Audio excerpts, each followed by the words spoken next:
Hi there, welcome. I'm Joe Silva. I own Ideal Payroll Service. I also host the Ideal Small Biz Podcast. So thanks for being here. This is part of our Ideal Startup Series where we're talking all things about starting a business. And we've got a fun interview today all about donuts. Who doesn't like donuts, right? Especially square ones. So Elizabeth Pooley, she owns Square Donut. She started it right before COVID hit. And she's got an awesome story about traveling multi-states and hauling equipment across the country, all in the name of a startup, really from a divine inspiration in an industry that she didn't have much experience in. So it's a really awesome interview, and we get into some really good ideas and thoughts about your starting a business, you starting a business. If that's your dream, if you like entrepreneurship, then you want to listen to this. So Elizabeth really does well on the interview, and love her story. So check it out here right now. Hi there, I'm Joe Silva. I own Ideal Payroll Service. I also host the Ideal Small Biz Podcast, and we are doing the Startup Success Series. That's what we're focused on right now, is starting a business, because it's so important for not only our economy, but just for the lives of so many. Business brings so much. It can bring freedom, it can bring possibility and inspiration and impact everywhere. So today we are pleased to be joined by Elizabeth Pooley of Square Donut. Elizabeth, thanks for joining us and getting ready to share your story. Thanks for having me. Sure. Why don't you give us a quick rundown of who you are and what your business is and what you guys provide? Well, I am Elizabeth Pooley, just a mom. Opened Square Donut and opened 2 days before COVID. Had to scramble and think of a new plan, and opened up a week later and hoped for the best. And the rest is kind of speaking for itself. A lot going on in that short synopsis there that we'll dive into, but maybe take us back before you started, before you opened the doors. You know, how long was that process? Have you been thinking about donuts for a long time? Is this something that came up recently? Maybe walk us through that as far as how did you get started in making square donuts? And we'll get to the square part later, but tell us how you got started, Elizabeth. Well, you're going to laugh, Joe. I really have a huge aversion to sugar in mornings. So this business has to be a success, right? I really didn't set out to open a donut shop. I was looking to open up another business. I've had several businesses in the past. Looking to open up another business, just really honestly didn't know what I exactly wanted to do. And just kind of let, the universe tell me and kind of guide me. And my daughter, who went to Auburn University in Alabama for 4 years, I had to go down and move her out after she graduated. So went down there, moved her out, and a friend of hers brought us some donuts. And I'm not a huge donut person, but if I'm going to eat a donut, it better be good. So it was delicious. And we had made the conversation that why didn't we know this donut shop was here all 4 years? And where have they been and why are they so quiet? Well, we came home, and a couple months later, her friend let me know that that donut shop was for sale. And I honestly kind of laughed because I had no intention of moving to Alabama. And like I said, mornings just weren't my thing. But after thinking about it for a month or so, I thought, why not just give him a call, see what's going on? So I called this owner and we chit-chatted, and 8, 9 airplane flights later, back and forth to Alabama, checking out his business and what it entailed and what it was and is it legit? I was pretty convinced that I could make this go in Omaha. I think Omaha would welcome this recipe that he had. And so I bought his recipe, his original recipe, and his equipment. Didn't know what I was going to do, but had a moving company bring all the equipment up to Omaha, shoved it in a storage unit, kind of looked over his recipes and gave it a new name and rebranded everything and recreated everything in its entirety except the original recipe. Wow. And found a place. Took a while to find a location. Very apprehensive about that. I know that's critical in a business. And looking at everything else that was around me, looking at the other donut shops, there's some darn good donut shops there. So it was questionable whether or not this was going to be different enough to be successful. But my personality is you just jump in and you kind of worry about it later. I'm a huge risk taker. Serves you well as an entrepreneur, so that you got to take risk, right? So that's exactly a good thing. Yeah. They're painful at times, but beneficial in the end. But opened up, and like I said, then when I got all the COVID started happening, I was very scared. Didn't really know what this meant for me, what this meant for Omaha, let alone the country, the world. Thought, what am I doing? I'm crazy. Why don't I just put this all on hold? But financially, you just can't put it on hold. That's your life. So it really was just one of two choices. You either jump in and hope for the best, or you wait and you're done. So I jumped in, and I thought, if I fail, then I fail with flying colors. Yeah. If I succeed, then that'll be the bonus. I love that. Fail with flying colors. That's words to live by, really. Because is it going to Yeah. matter? I mean, think about it. In 5, 10, 20 years, will it matter? If that happened? No, maybe some good stuff comes out of it. I love how what we can really take away from your story is divine inspiration, quite honestly. Because, I bet a year ago, if somebody would have said, you're going to have a donut shop, you'd have been like, that's crazy. And, everything that entailed as far as going to an entire another part of the country and then bringing equipment back to Omaha. That's an awesome story. And there's no other way to describe it other than, you were inspired by something bigger than yourself, it sounds like, right? Exactly. That's exactly something else was working, Joe, because it certainly wasn't my idea. It wasn't my plan. So that's incredible. I love that so much. Your background. So you mentioned that you have some other business experience. Was any of that in a restaurant, bakery type business at all? Or is this all brand new to you, Elizabeth? the restaurant industry in and of itself is brand new. I mean, my experience as a baker literally just comes from baking with my Czechoslovakian grandmother, who died a few years back at 105, and she was a whiz in the kitchen, and she taught me basically everything about baking. But I pick up on everything pretty easily anyway, and I love food. It's pretty much my best friend. So I figured this wouldn't be too bad, and plus if you have a generic recipe and you have some general information, but no, this is my first official restaurant. I've had Pooley's Pumpkin Patch in the past, which was huge.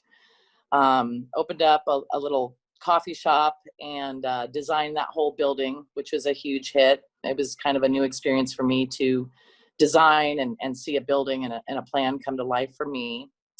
Way back before I was 21, I had interior landscape plant company. And then my very first business was when I was 10 or 11 or 12. I bred hamsters to make money. Huge market for that. Hamster breeding, huge market, right? I'm telling you, looking back, I think the guy at the pet store was just thinking this girl she's crazy. She's quack. But I needed a pair of tennis shoes, dang it. And I wanted Adidas. That's the way to do it. Entrepreneurs are crazy. We're all a little nuts in our own way. And so that's awesome. It sounds like, business and startups and entrepreneurship is in your blood, clearly. And then you've got even a little extra inspiration for your current business through your grandmother that's watching over you. So that's really cool to connect all that together.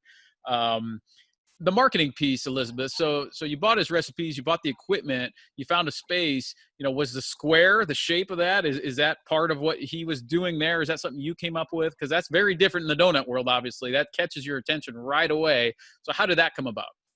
Well, when I knew his donuts were square because when I first tasted them, I thought, well, that's unusual.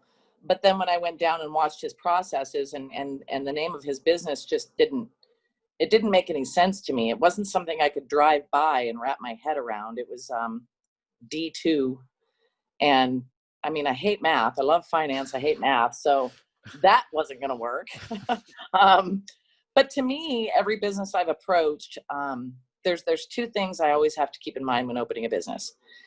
You have to understand what the business is, and you have to be able to read it within 3 seconds. Whether you're walking, driving, you have to be able to identify with what that business is within 3 seconds, and you have to call it what it is. So to me, the minute I went down there and made the decision to buy it, to me, it just was square donut. It's a square donut. So why complicate it? Let's call it what it is, and let's do my specialty, which is branding and marketing and organic marketing. And let's go, let's move it. Let's make it awesome. That's great. Yeah, I agree 100%. When a lot of startups and things you see, especially online tech companies, they try to get real cutesy and fancy with the name, and it's like that's okay in some spaces, but for something like a donut shop, you just got to tell them what it is, right? And exactly. You're driving by, like, I want to go to the Square Donut place, so that's awesome. So COVID hits, you're supposed to start up, some of these things were kind of lingering in the background, obviously, and none of us knew really what was going to happen. So that hits, Mhm. you guys shut down, what's going through your head there, Elizabeth? Take us back there before you started back up and, maybe your thought process through all of that. Well, I think with my experience, I knew it was difficult enough training not just one person, but an entire staff at one time simultaneously. That's already difficult enough because you're actually it's not a franchise. You don't have a blueprint. You're creating the blueprint. You're creating processes. You're creating expectations. That's already a challenge. You throw the COVID component in there, and you're like, oh my gosh, not only do I have to train you, but now I have to pull back everything I just showed you. I have to change the game on you, this employee and 18 employees who aren't used to business. They don't care about business. It's their job. And I have to make them understand why I'm doing this. And also that when this goes away, oh, by the way, I'm going to change it again. So you're coming into work every day, and not only am I changing your side work, or I'm changing the way you ice a donut, or I'm changing what flavors we're using, and oh, by the way, I'm changing how we display it. So scratch that list. Here's a new one. You have about 10 minutes to get used to this, or I'm going to be upset. It's just, I felt for them. My heart broke for them.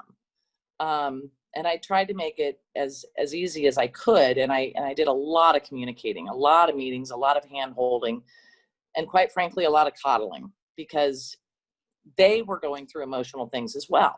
You know, they could have had spouses that were unemployed because of COVID, school, health issues. I know personally, after COVID started, immediately my mom was in the ICU. She was in and out of ICU for 4 months. My house caught on fire. I felt for my employees also. So I kind of had to take the approach of, instead of a team and a company, we're kind of a family. So if I take care of you, will you please just put up with me and take care of me and trust me? And thankfully, most of them did. I had to weed the garden a little bit. Nobody likes to do that, but in the end, you got to do what's best for the team. So Yeah.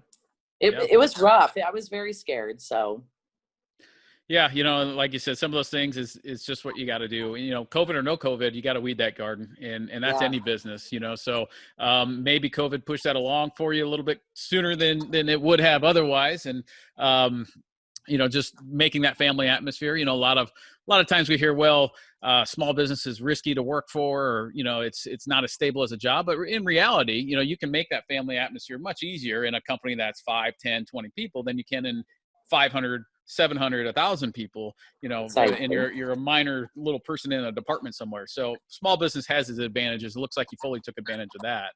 Um, Absolutely.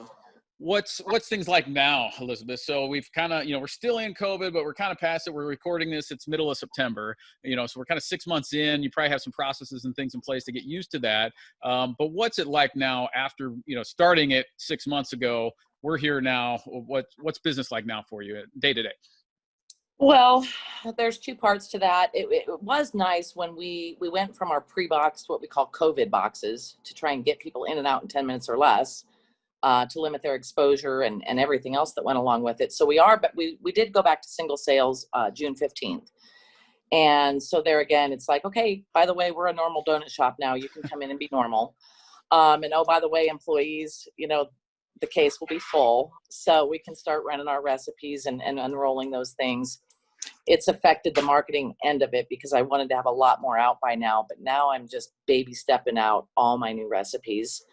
As far as business goes in general, I personally think COVID helped me. In the first 3 months of any new business, you're going to kill it. I don't care if you have a terrible business, you're going to kill it in the first 3 months because you're new and everybody wants to know about you. So it's not gauged, in my opinion, by the first 3 months. It's after.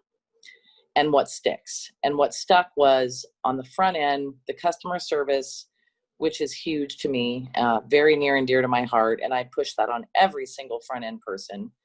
But in the kitchen, I had to get that energy going. There's early mornings. People are tired. And it's a new business and there's confusion. And the boss has, bad days and good days. And oh my gosh, music. You put that music on And you start cracking out that music and you start telling jokes and you start scaring people around the corner and you loosen people up a little bit and you show them that, you know what, at the end of the day, it's a donut. If you drop it, we're not going to die. So I released a lot of pressure from the kitchen staff, but kind of stepped it up for the front end staff and really expressed that these people coming in here, they don't have to give us their money. They don't have to come in here. They have a plethora of donut shops to choose from. We got to make it different. The recipe will speak to their mouth, but we have to speak to them.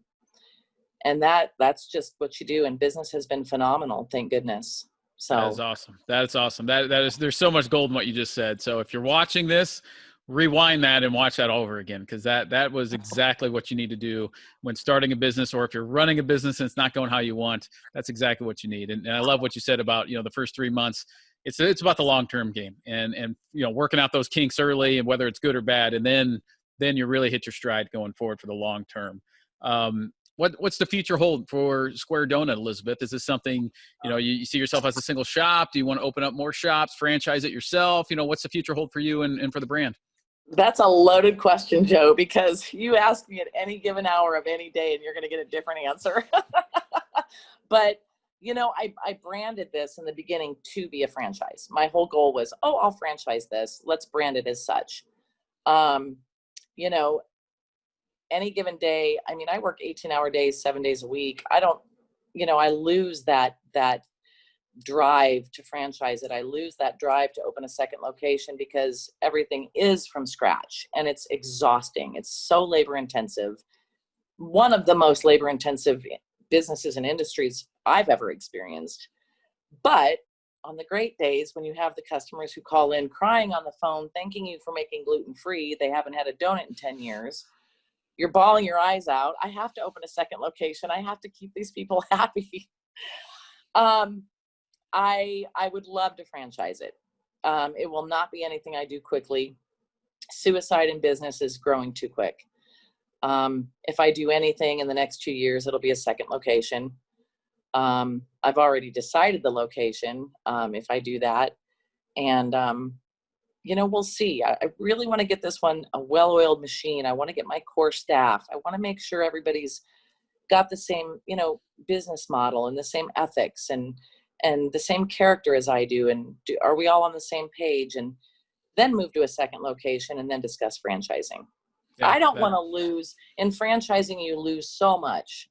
And I don't want to franchise if I'm going to lose that personal experience. It doesn't mean that much to me if I lose that. Yeah. It's right now. That's what makes you what you are at Square Donut, right? So, the franchise model it can be successful, but it's a different field, different version of what you're doing. So, the nice thing is, like you said, even though it changes day to day, hour by hour, you've got that freedom. You're the entrepreneur. Yeah. You've got that freedom. You can do whatever you want. And I have no doubt it'd be successful based on just our conversation here today. So we've talked a lot about donuts, Elizabeth. It sounds pretty darn yummy to me. Where can we find your donuts? How do we get them? Give us your details on where to go and find Square Donut. Well, we're basically at the corner of 156th and Maple. The strip mall sits in front of the Hy-Vee grocery store. And we are right next door to La Mesa Restaurant. That is our only location. We're open 6 a.m. to noon daily unless we sell out sooner, which we generally do because it's really hard to predict the dough batch for the day. You can always call ahead on your order. We have our to-go menu online, and we also put a to-go menu with every single human being that walks in our door. So you can always call ahead to ensure you get exactly the donut you want. If you walk in as a customer, I can tell you that on an average day, if you're not there by 9 a.m., the selection dwindles very fast. Saturdays and Sundays, we have lines clear down the strip mall every single weekend. People who do place to-goes, they can come up to the front of the door and call us, and we'll come out and do the transaction so they don't have to wait. And just in general, that's kind of the gist. We're more of a artesian donut bakery than a donut shop. So if there's something special that you want, I'm all about trying it out. So awesome. Yeah, that's part of entrepreneurship too, right? Trying new things, seeing what works and what sticks. And I love the the fast pass, call ahead and you can get it right to your car. That's awesome. So Any thoughts as we wrap up, Elizabeth, about your experience so far, or talking to other, want to be entrepreneurs out there, or those who have already started and not sure where to go? Any thoughts as we wrap up?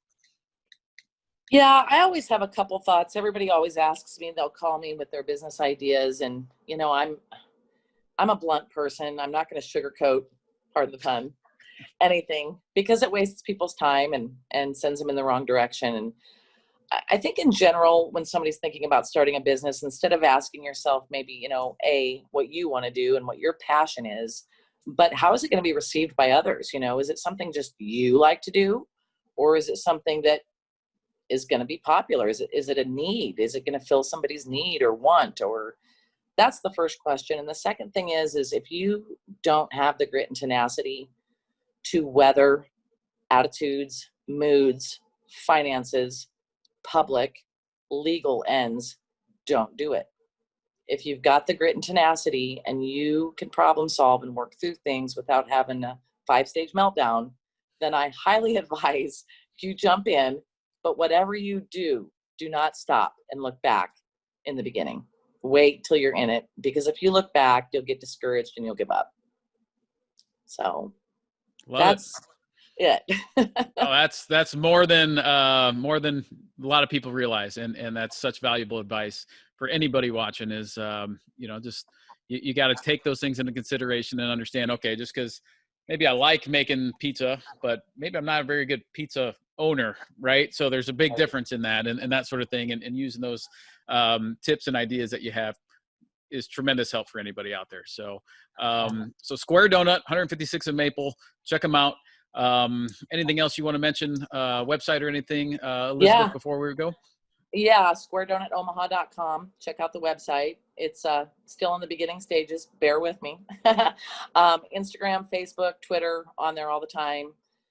We do have unique stuff. We have letter donuts. We have extra large donuts. We have the regular donuts. So definitely come in for a little taste test. And they're definitely a different donut. They're more of a beignet donut. So you're going to get a different donut.